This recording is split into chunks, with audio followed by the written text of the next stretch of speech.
American ബേസുകളിലെ ഹാങ്ങറുകളിൽ കിടന്നിരുന്ന F-35 വിമാനങ്ങൾ അടക്കം കത്തി നശിപ്പിക്കുന്ന രീതിയിലേക്ക് ഇറാന്റെ ഭാഗത്തു നിന്നുള്ള തീമഴയാണ് കഴിഞ്ഞ രാത്രിയിൽ ഉണ്ടായത്. അതായത് ഈ പ്രശ്നത്തിന്റെ തുടക്കം തന്നെ കോമഡിയാ. കോമഡി എന്ന് പറഞ്ഞു കഴിഞ്ഞാൽ അസിമെട്രിക് വാർഫെയറിന്റെ ഒരു തീവ്രത മനസ്സിലാവുന്ന രീതിയിലാണ് ഈ ഒരു അറ്റാക്ക് തുടങ്ങിയത് തന്നെ. അതായത് അപ്പാഷ ഹെലികോപ്റ്റർ ഇറാൻ അടിച്ചിട്ടു, അത് ട്രംപ് സ്ഥിരീകരിക്കുകയും ചെയ്തു. ഇതിന്റെ പുറകെ പിടിച്ചിട്ടാണ് ഈ അമേരിക്ക എന്ത് ചെയ്തത്, ഇറാന്റെ തീരപ്രദേശങ്ങളിലുള്ള ഇവരുടെ ലോഞ്ചറുകള്, ഇറാന്റെ മിലിറ്ററി ബേസുകള്, ഇവരുടെ ഈ ബോട്ടുകൾ പുറപ്പെടുന്ന സ്ഥലങ്ങള്, ഇവിടെയൊക്കെ പോയിട്ട് അമേരിക്ക ആക്രമണം നടത്തിയേ. ഇതിൽ ഏറ്റവും രസകരമായിട്ടുള്ള കാര്യം എന്താണെന്നറിയോ, 398 കോടി രൂപയോളാണ് ഒരു അപ്പാഷ ഹെലികോപ്റ്ററിന്റെ വില. എത്ര? 398 കോടി. ഈ 398 കോടി വിലയുള്ള ലോ ആൾട്ടിറ്റ്യൂഡിൽ പറക്കാൻ കഴിയുന്ന രീതിയിൽ, താഴേന്ന് വെടിവെച്ച് കഴിഞ്ഞാലും പറന്നു പോകാൻ പറ്റുന്ന രീതിയിലുള്ള, അതേപോലെ തന്നെ ഈ പറയുന്ന ടാങ്കുകളെ നശിപ്പിക്കാൻ കഴിവുള്ള, കോൺവോയ്കളെ നശിപ്പിക്കാൻ കഴിവുള്ള, ഗ്രൗണ്ടിലുള്ള പട്ടാളക്കാർക്ക് കവർ കൊടുക്കാൻ കപ്പാസിറ്റി ഉള്ള, ഒരു മരത്തിന്റെ തൊട്ട് മുകളിലുള്ള ഉയരത്തിൽ വരെ അത്ര ലോ ആൾട്ടിറ്റ്യൂഡിൽ പറക്കാൻ കഴിവുള്ള 398 കോടി വില വരുന്ന ഈ ഒരു അപ്പാഷ ഹെലികോപ്റ്ററിനെ 19 ലക്ഷം രൂപ വില വരുന്ന ഇറാന്റെ ഡ്രോൺ ആണ് അടിച്ചിട്ടെ. എങ്ങനെ കിടക്കുന്നു കാര്യങ്ങള്? ഇത് തന്നെയാണ് അമേരിക്ക ഇറാന്റെ മേലെ അമേരിക്കക്ക് പറ്റിക്കൊണ്ടിരിക്കുന്ന പ്രശ്നം. അമേരിക്ക ഉപയോഗിക്കുന്ന സകല ആയുധങ്ങളും അമേരിക്കയുടെ ആർട്ടിലറിയിൽ വെച്ചിട്ടുള്ള ആരോയും, അതേപോലെ തന്നെ ഈ എന്താ പറയാ ഗോൾഡൻ ഡോമും, പിന്നെ അതേപോലെ തന്നെ അയൺ ഡോം, ഇങ്ങനെ കുറെ ഡോമുകളും പരിപാടികളൊക്കെ ഉണ്ടല്ലോ. ഒരൊറ്റ മിസൈൽ തൊടുക്കണം എന്നുണ്ടെങ്കിൽ കോടികൾ ചെലവാക്കണം. എന്നാൽ ഇറാന്റെ കാര്യം അങ്ങനെയല്ല. ഇറാൻ ഇപ്പൊ ചെയ്തേക്കുന്നത് എന്താണെന്നറിയോ ശരിക്കും? അതായത് ജോർഡാനിലുള്ള ഇവരുടെ അതീവ രഹസ്യമായിട്ടുള്ള ഒരു കേന്ദ്രത്തിനെ ഇറാൻ ആദ്യമായിട്ടാണ് ആക്രമിക്കുന്നത്.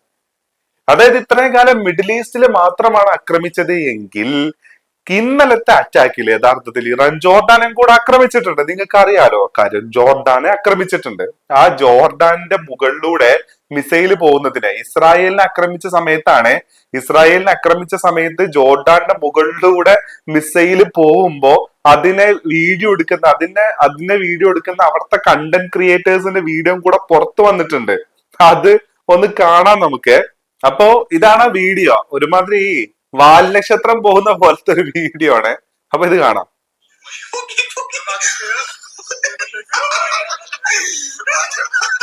ഓ, ഒരുപാട് മിസൈലുകൾ പോകുന്നുണ്ട്.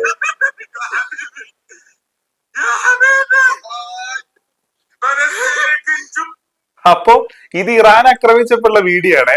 അപ്പോ ജോർഡാന്റെ മുകളിലൂടെ ഈ സാധനം പോകുന്നുണ്ട്. ജോർഡാന്റെ മുകളിലൂടെ പോയിട്ട് ഈ ഇറാൻ ആക്ച്വലി ടാർഗറ്റ് ചെയ്തേക്കുന്നത് ഒന്ന് അവിടുത്തെ ഹാങ്കറിൽ കിടന്നുകൊണ്ടിരുന്ന F-35 പോലെയുള്ള ഫൈറ്റർ ജെറ്റുകള്.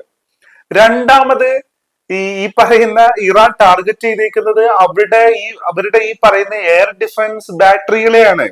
അതായത് ആരോ പോലെയുള്ള, താട് പോലെയുള്ള ഇവരുടെ എയർ ഡിഫൻസ് സിസ്റ്റങ്ങളെയാണ് ആക്ച്വലി ഇറാൻ അവിടെ ടാർഗറ്റ് ചെയ്തേക്കുന്നത്.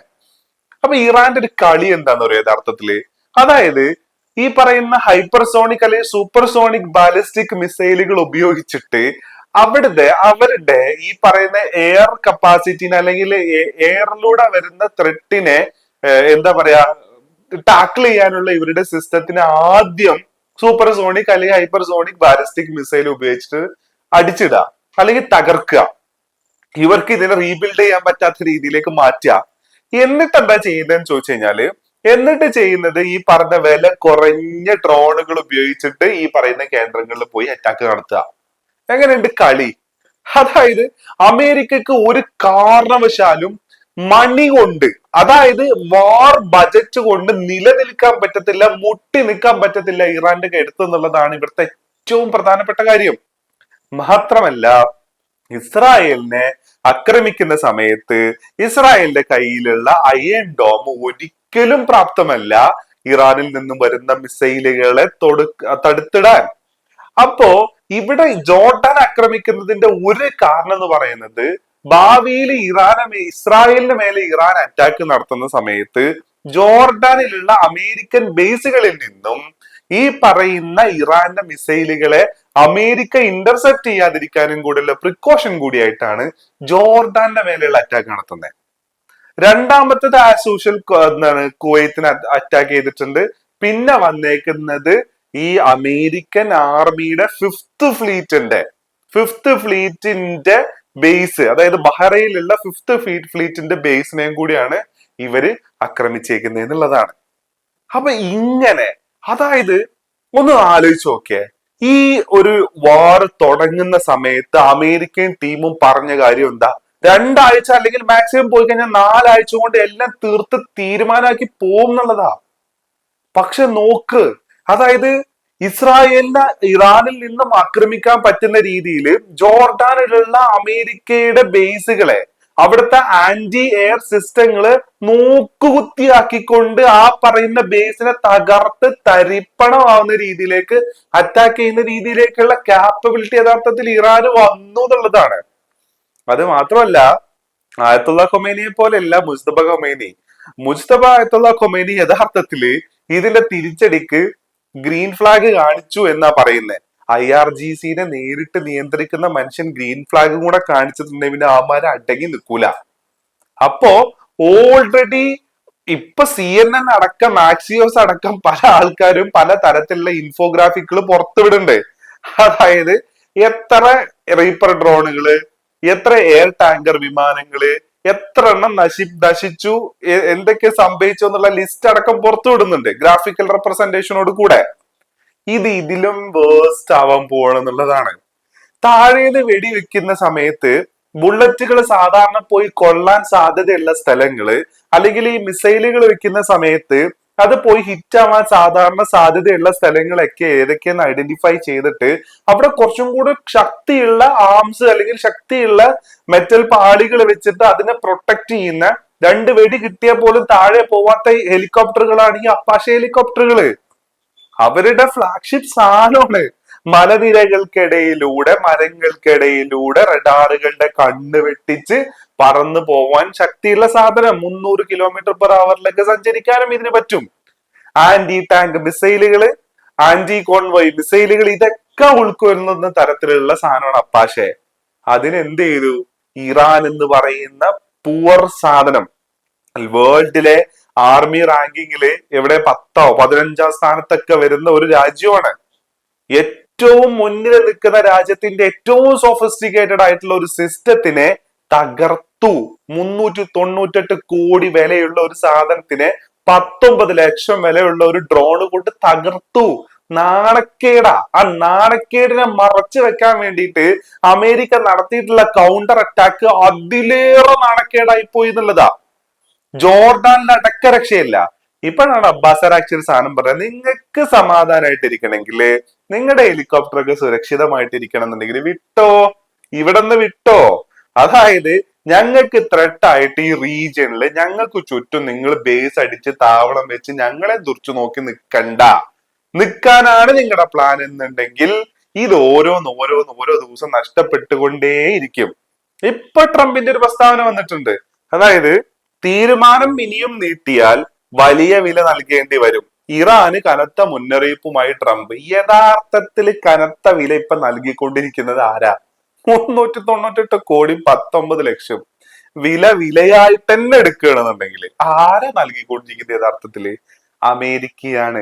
ധാർഷ്ട്യം വിടുക, ബാക്കിയുള്ള ആളുകളുടെ മേലെ കുതിര കയറുന്ന പരിപാടി അവസാനിപ്പിക്കുക, എന്നിട്ട് മനുഷ്യരെ പോലെ നെഗോഷിയേഷൻ ടേബിളിലേക്ക് വരിക, എന്നിട്ട് ഈ കാര്യങ്ങളൊരു തീരുമാനമാക്കുക.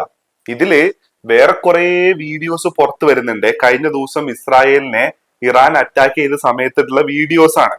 ആ വീഡിയോസ് എല്ലാം കാണുകയാണെന്നുണ്ടെങ്കിൽ നല്ല രസമാണ് കേട്ടോ. റോയൽ ന്യൂസ് ഇംഗ്ലീഷ് പുറത്തു വിട്ടിട്ടുള്ള ഒരു വീഡിയോ ആണ് കേട്ടോ. അതായത് ഇതേപോലത്തെ വീഡിയോ നമ്മൾ ഇതിന് മുന്നേ കണ്ടത് ഗസയില് ആൾക്കാര് ഒരു സിസ്റ്റം, ഒരു മെക്കാനിസം ഇല്ലാണ്ട് തകർന്ന് കിടക്കുന്ന കോൺക്രീറ്റിന്റെ അടക്കുന്ന ആൾക്കാരെടുത്തോണ്ട് വരുന്ന വീഡിയോ. അതിനോട് സമാനമായിട്ടുള്ള വീഡിയോസ് ഇപ്പൊ ഇസ്രായേലിന് വരുന്നുണ്ട്.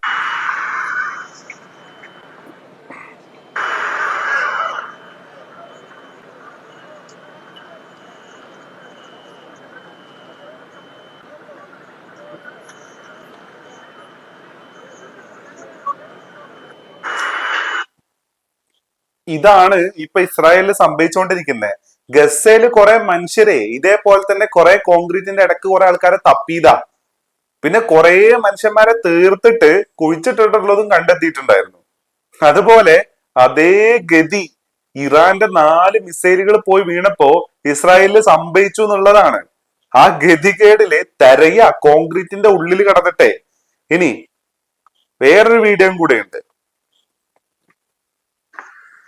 ആ വീഡിയോ ഇസ്രായേലിന്റെ കോസ്റ്റൽ സിറ്റി ആയിട്ടുള്ള നഹാരിയയില് ഈ പറയുന്ന ഇസ്രായേലിന്റെ റോക്കറ്റ് പോയി ഹിറ്റ് ചെയ്യുന്ന വീഡിയോസും കൂടെ പുറത്തു വന്നിട്ടുണ്ട്.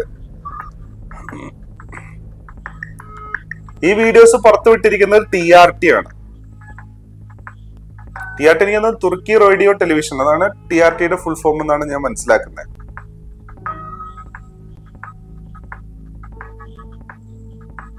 അപ്പൊ ഇതാണ് TRTയുടെ വീഡിയോ. ആ കാര്യങ്ങളൊന്നും അത്ര സ്മൂത്ത് ഒന്നും അല്ല. നെതന്യാഹു ഈ പറയുന്ന സേഫർ സ്പേസിൽ ഇരുന്നിട്ട് ഇതാമിർ ബെൻ ഗവീർ ഒക്കെ അവിടെ ഇരുന്നിട്ട് പുലമ്പുന്ന പോലെയല്ല ഗ്രൗണ്ടിലെ റിയാലിറ്റി വേറെയാണ് മക്കളെ. ഇതിൽ എനിക്ക് ഏറ്റവും ഇഷ്ടപ്പെട്ട വീഡിയോ എന്താണെന്നറിയോ? ഇത് എപ്പത്തെ വീഡിയോ ഒന്നും അറിയില്ല, ഞാനിതിങ്ങനെ സെർച്ച് ചെയ്തപ്പോ കണ്ടാണ്. ഒരു പട്ടാളക്കാരന്റെ അണ്ടി കിട്ടുകയാണ് ഒരു സാധനം കൊണ്ട് എറിയുന്ന വീഡിയോ. ഓ, കലങ്ങിയിട്ടുണ്ടാവും എന്നുള്ള കാര്യത്തിൽ ഒരു സംശയവുമില്ല. ഇതേ കലക്കം ജോർഡാനില് ഇറാൻ ആക്രമണം നടത്തിയപ്പോ സംഭവിച്ചിട്ടുണ്ട് എന്നുള്ള വീഡിയോസും കൂടെ ന്യൂസും കൂടെ പുറത്തു വരുന്നുണ്ട്. അപ്പോ 398 കോടി വിലയുള്ള ഒരു സാധനത്തിനെ 19 ലക്ഷത്തിന്റെ ഒരു വേറൊരു സാധനം കൊണ്ട് ഇറാൻ അടിച്ചിട്ടപ്പോഴാണ് അമേരിക്ക തിരിച്ചാക്രമിച്ചേ. ആ ആക്രമണം വേണ്ടിയില്ലായിരുന്നു എന്നുള്ള അവസ്ഥയിലേക്ക് യഥാർത്ഥത്തില് അമേരിക്ക മാറി എന്നുള്ളതാണ് പറയാനുള്ളത്.